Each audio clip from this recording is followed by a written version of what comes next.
Today's topic is barriers to effective communication। बेटा बढ़िया तरीके से कम्युनिकेट करने के रास्ते में कई बार हमें रुकावटों को फेस करना पड़ता है। इन रुकावटों को बेटा 4 पार्ट्स में डिवाइड किया गया है। ये जो रुकावट आती है इसमें पहली रुकावट का नाम है सिमेंटिक बैरियर, सेकंड का नाम है साइकोलॉजिकल बैरियर, थर्ड का नाम है ऑर्गेनाइजेशनल बैरियर और फोर्थ का नाम है पर्सनल बैरियर। आज हम फर्स्ट स्टार्ट करने जा रहे हैं जिसका नाम है semantic barrier. There is always a possibility of misunderstanding the feeling of the sender of the message और getting a wrong meaning of it. कई बार क्या होता है, मैसेज को जब हम भेजते हैं उस मैसेज को जिसको भेजा जाता है वो मैसेज वो व्यक्ति अच्छे से अंडरस्टैंड नहीं कर पाता, क्योंकि उसको अंडरस्टैंडिंग में प्रॉब्लम आ रही है। वो उसका मीनिंग जो हम बताना चाह रहे हैं उसका मीनिंग कुछ और लगा रहा है। तो मिसअंडरस्टैंडिंग जब मैसेज में होती है तो उसके कारण हमारे कम्युनिकेशन में एक रुकावट आ जाती है जिसका नाम है सिमेंटिक बैरियर। तो सिमेंटिक बैरियर एक ऐसा बैरियर है जिसमें मिसअंडरस्टैंडिंग होने के कारण हम मैसेज का रॉन्ग मीनिंग लगा लेते हैं। ये सिमेंटिक बैरियर के बेटा कुछ टाइप्स हैं कि ये बैरियर कैसे कैसे हमारे रास्ते की रुकावट बन सकता है, जिसमें पहले का नाम है badly expressed message. Because of obscurity of language there is always a possibility of wrong interpretation of the message. कई बार मैसेज को हम गलत तरीके से इंटरप्रेट करते हैं, उसे हम समझा सही तरीके से नहीं पाते हैं, क्योंकि रास्ते में लैंग्वेज एक रुकावट के रूप में रोल प्ले करता है। क्योंकि उस मैसेज को एक्सप्रेस करने की जो हमारी लैंग्वेज थी वो सही नहीं थी। This barrier is created because of the wrong choice of words. क्योंकि इस मैसेज में जिन जिन वर्ड्स को हमने यूज़ किया है उन वर्ड्स का हमने गलत सिलेक्शन कर लिया है। इसका मतलब गलत वर्ड हमने चुन लिए हैं। Wrong sequence of the sentences के सीक्वेंस कई बार सही नहीं होते। एंड फ्रीक्वेंट रेपिटेशन, और कई बार हम इतना जल्दी बोल जाते हैं कि वो मैसेज हमें समझ नहीं आता।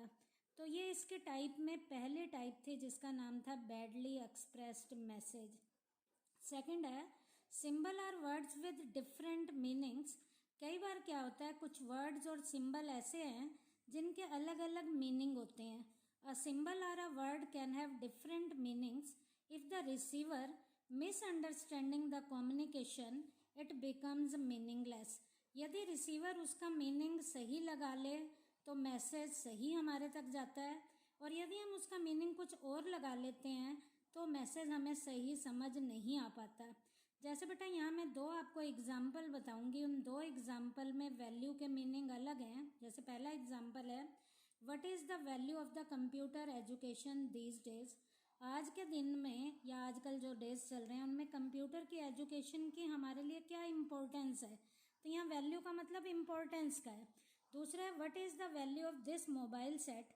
यहाँ पर वैल्यू का मीनिंग मोबाइल सेट की कीमत से है। तो इसका मतलब यदि हमें वर्ड्स के या सिंबल जो हम यूज़ में ला रहे हैं उनके मीनिंग हम यदि सही लगाते हैं तो मैसेज सही कन्वे होता है, नहीं तो हमारे रास्ते में रुकावट आ जाती है। उसके बाद है थर्ड पॉइंट हमारा faulty translation. A manager receives much information from his superior and subordinates and he translate it for all the employ according to their level of understanding. कई बार क्या होता है, सुपीरियर जब अपने सबॉर्डिनेट को इन्फॉर्मेशन भेजता है या उसकी ट्रांसलेशन जिन एम्प्लॉयज़ को करता है वो एम्प्लॉयज़ उसके ट्रांसलेशन का कई बार गलत मीनिंग लगा लेते हैं। इसका मतलब ट्रांसलेट सही नहीं कर पाते।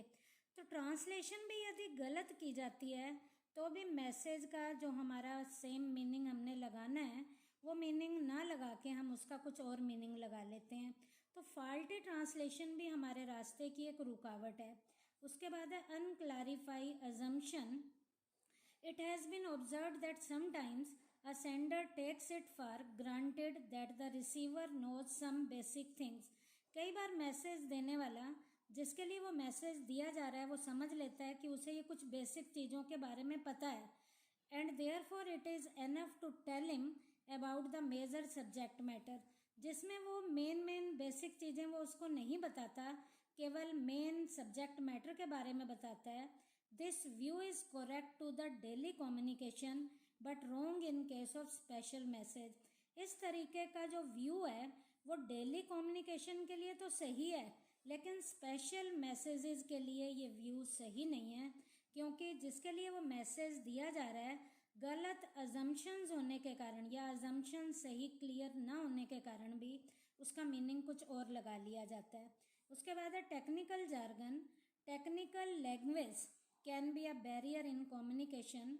बेटा कुछ टेक्निकल लैंग्वेज में कुछ ऐसे वर्ड्स होते हैं जो टेक्निकली उन्हीं लोगों को पता होते हैं जिनके लिए वो बनाए गए हैं।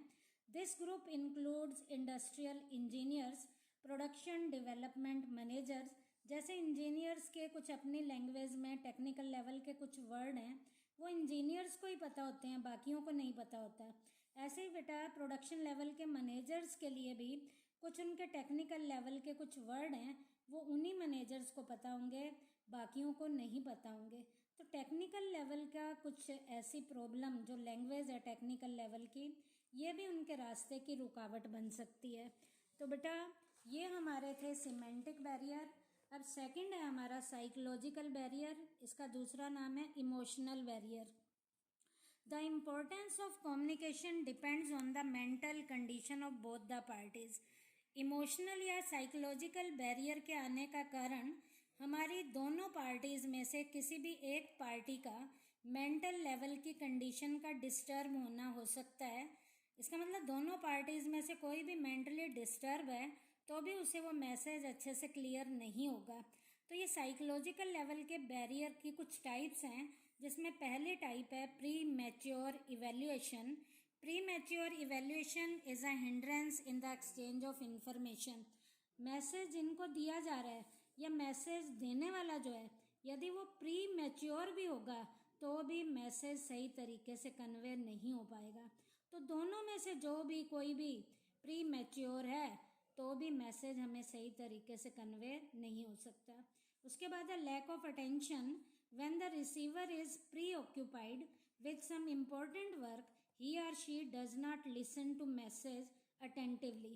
कई बार क्या होता है, मैसेज जब दिया जा रहा है तो मैसेज जिनको दिया जा रहा है वो किसी और काम में बिजी हैं, तो मैसेज देने वाला तो मैसेज दे देता है, लेकिन मैसेज को सुनने वाला किसी काम में बिजी है तो भी वो मैसेज उस तक प्रॉपर तरीके से नहीं जाएगा।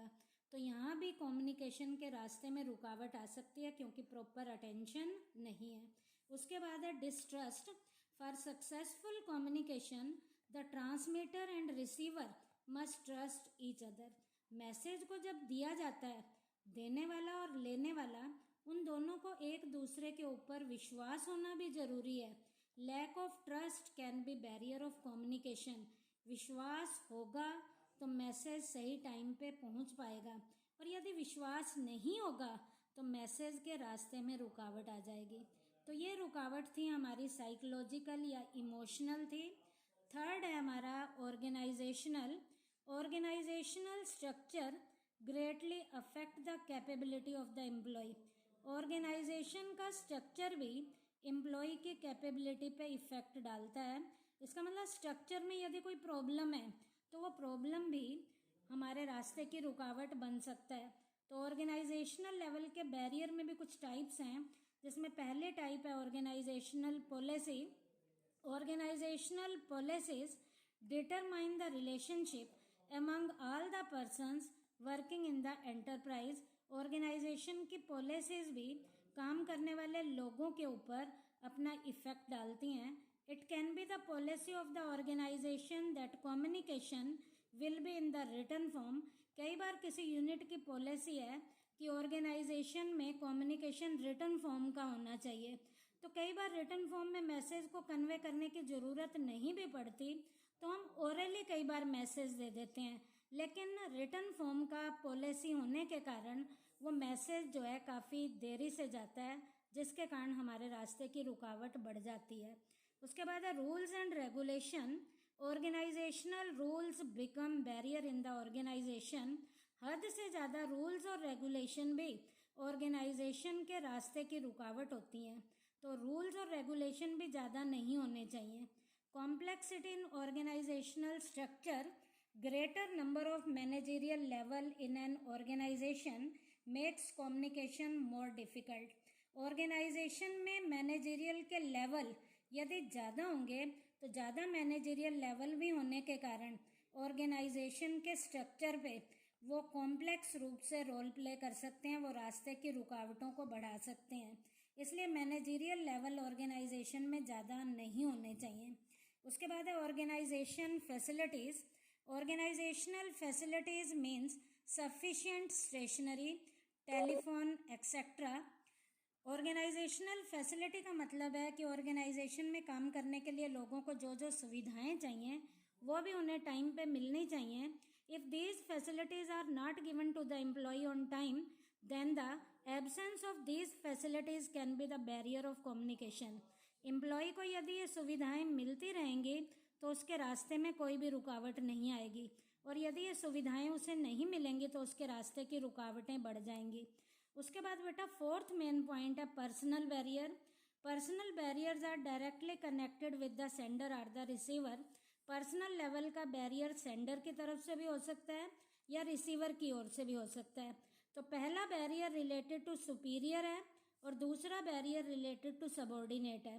बैरियर रिलेटेड टू सुपीरियर में fear of challenge of authority के छिन जाने का डर होता है, जिसके कारण रास्ते की रुकावट बढ़ जाती है। Lack of confidence in subordinate में कॉन्फिडेंस की कमी भी सुपीरियर के रास्ते की रुकावट को बढ़ाने में रोल प्ले करता है। उसके बाद है बैरियर रिलेटेड टू सबऑर्डिनेट में अनविलिंगनेस टू कम्युनिकेट। कई बार किसी का कम्युनिकेट करने की मर्जी भी नहीं होती, मर्जी नहीं है तो भी ये रास्ते की रुकावट है। Lack of proper incentives. कई बार एम्प्लॉय को प्रॉपर इंसेंटिव्स भी नहीं मिल पाता, जिसके कारण उसके रास्ते की रुकावट बढ़ जाती है। तो ये तो बेटा 4 बैरियर थे। अगला हमारा पॉइंट है measures to overcome the barriers of communication.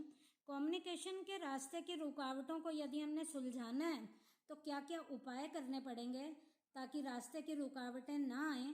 तो पहली रुकावट को दूर करने का सुझाव है communication according to the need of the receiver. उतना ही कम्युनिकेट करो जो रिसीवर की ज़रूरत के अकॉर्डिंग हो, हद से ज़्यादा कम्युनिकेशन नहीं करना चाहिए। सेकंड है क्लैरिफाई आइडियाज़ बिफोर कम्युनिकेशन।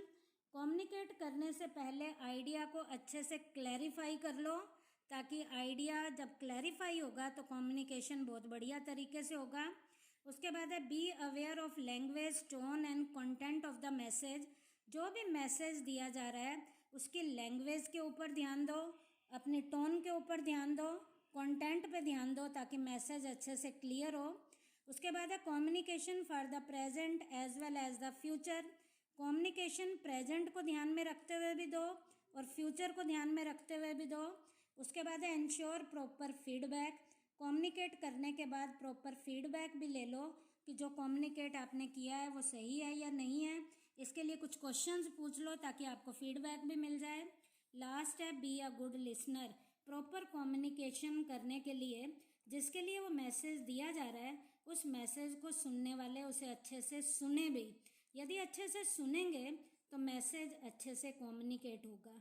तो ये कम्युनिकेशन के रास्ते की रुकावटों को दूर करने के सुझाव थे।